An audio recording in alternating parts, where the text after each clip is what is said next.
Good morning, Thailand. Today we'll be talking about some of the news topics from across the country. I'm Jay. And I'm Alex. And let's start with our first story today that takes us to the south of Thailand, to the island of Phuket. Now, one of Phuket's most iconic beaches is dealing with some nasty canal runoff.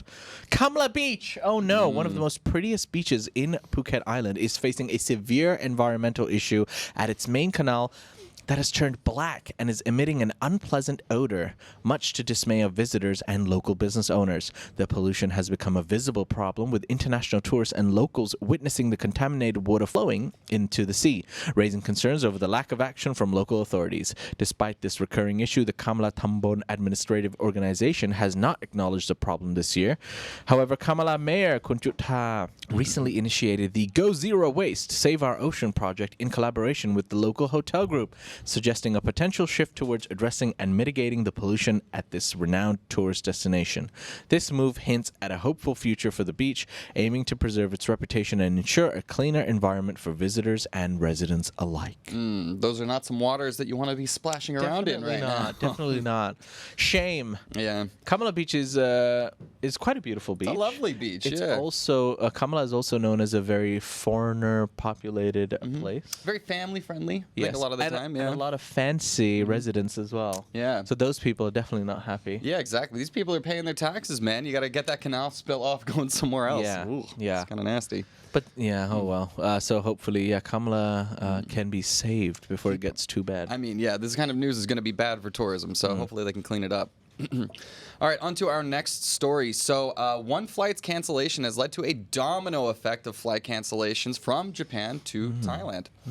That's right. So, passengers were left stranded and frustrated after Air Japan, a low-cost carrier within the ANA group, canceled their flight to Tokyo from Bangkok Suvarnabhumi Airport due to technical issues with its single aircraft. This unexpected cancellation affected not only the planned flight, but led to the cancellation of 4 flights scheduled to depart from Narita Airport. The situation worsened when passengers who had made full travel and accommodation arrangements were offered only a ticket refund, with any attempt to reschedule resulting in additional charges. This led to protests at the airport as passengers demanded better assistance from the airline. The revelation that Air Japan operates with just one airplane, especially after recently launching its Bangkok-Tokyo route on February 9th, highlighted the limitation in the airline's operational capacity, leaving passengers in a bind. That's a bummer, right? You feel like those international flights, like that you're making a big plan, like do your trip to Japan, you got your visa sorted and everything, and then the airline's one plane. This is an airline with one plane. Is malfunctioning and ruins everybody's trip. I don't know. That's living life on the edge, just having one plane available for that. Pretty crazy, because I'm sure when people are booking their flights, they don't consider how many planes an airline has. But technical issues happen all the time in airlines. I know. But yeah, hopefully they figure that one out. Well, at least more than just a ticket refund. There has to be some sort of accommodation. But what are you going to do? Yeah, well, staying on the topic of Japan, we're going to be talking about a Japanese man and his Thai accomplice stand accused for uranium trafficking. Takashi Ebisawa, associated with the Japanese mafia and the Yakuza syndicate, is accused of trying to sell uranium and plutonium allegedly for Iran's nuclear program. With a history of legal issues related to arms and narcotics in April 2022, Ebisawa now faces potential life imprisonment. U.S. authorities detail his criminal activities across Sri Lanka, Myanmar, Thailand, and the United States, including a failed attempt to sell nuclear materials to an undercover DEA agent in Thailand, who posed as linked to an Iranian general.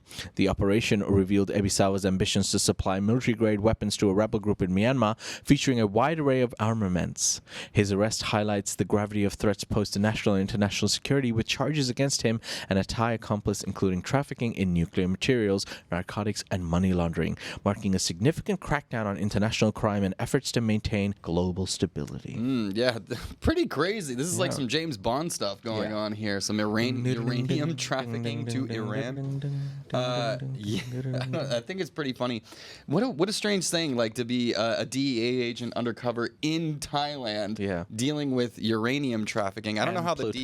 plutonium, yeah. Why is the DEA involved in this in the first place? I don't know. Yeah, It's you a might weird have one. thought that this only happens in some Bond movie, but yeah, there are some real bad guys out there, guys. Yeah, apparently. Yeah. And we'll see how this guy survives the Thai court process, because it Yeah. seems like he'll be going through this judicial system. All right. Anyway, speaking of Thai judicial systems, an American man recently escaped a 2-year jail sentence due to his TripAdvisor review. That's right. So Wesley Barnes, an American expat in Thailand, faced legal challenges and a potential 2-year prison sentence after posting a negative TripAdvisor review of Seaview Hotel Resort in Koh Chang, criticizing the staff's unfriendliness and comparing their behavior to modern-day slavery. The situation escalated when the resort pursued legal action, resulting in Barnes' brief detention. However, through a mediation overseen by local authorities, Barnes agreed to apologize to the resort and the Tourism Authority of Thailand and the U.S. Embassy, averting imprisonment. The agreement stipulates that the complaint will be withdrawn if Barnes complies. This incident unfolded against the backdrop of Thailand's tourism industry trying to recover from the Pandy's impact, with the southern provinces experiencing a boost in room revenue in the first quarter due to extended stays by European visitors, despite fewer tourists from China and increased room rates in areas like Khao Lak.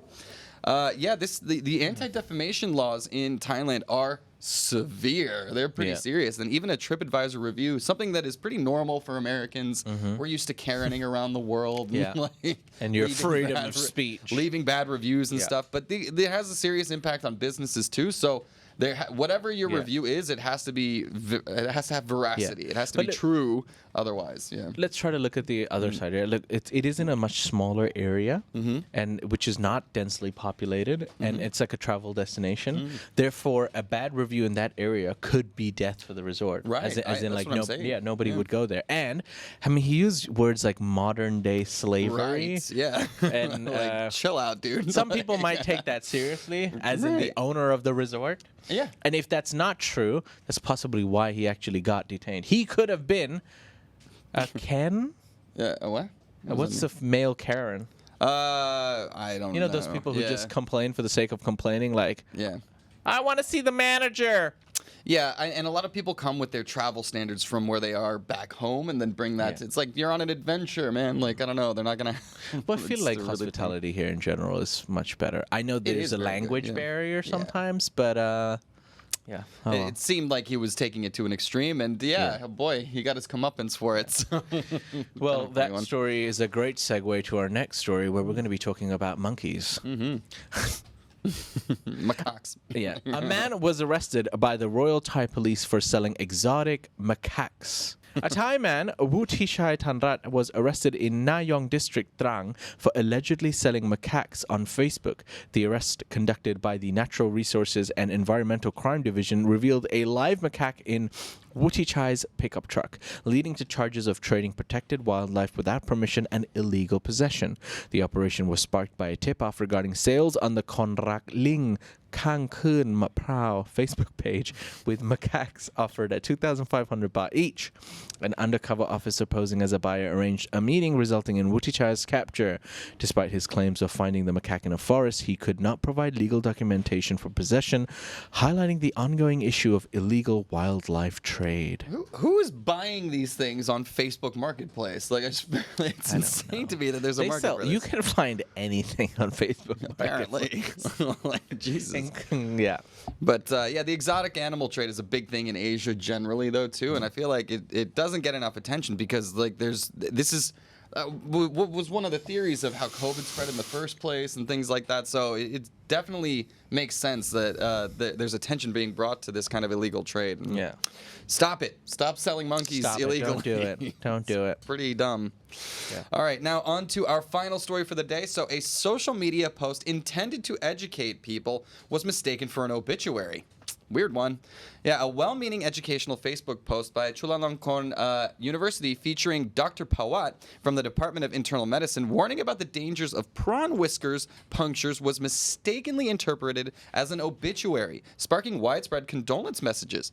The post intended to educate the public about the risk of infections following prawn whisker injuries, highlighted by a tragic incident where a Chinese man died from such an infection. Despite the confusion, the viral nature of the post helped spread valuable information on the subject, with a video linked via QR code explaining the potential dangers and preventative measures against such infections. The university and other social media users had to clarify that Dr. Pawat was alive and well, emphasizing the educational purpose of the original post. Pretty funny. I don't know. You try to make a little post, hey guys, be careful when you do this. It's like, oh my God, he died from this. No, he did not. He's okay. But it's nice to see, like, when everyone thought you were dead, oh, condolences, a big outpouring. And it's like showing up to your funeral when you're still alive. Yeah. Thought it was a funny People story. who were never nice to you just come in. Yeah, little- glad he got that prawn whisker lodged in his throat. No. Oh, no. And that's why we pay attention was- to the stories. That was dark. All right. All right. Anyways, guys. All right, ladies and gentlemen, those are some of the news stories from across Thailand today. There are, of course, more stories on thetiger.com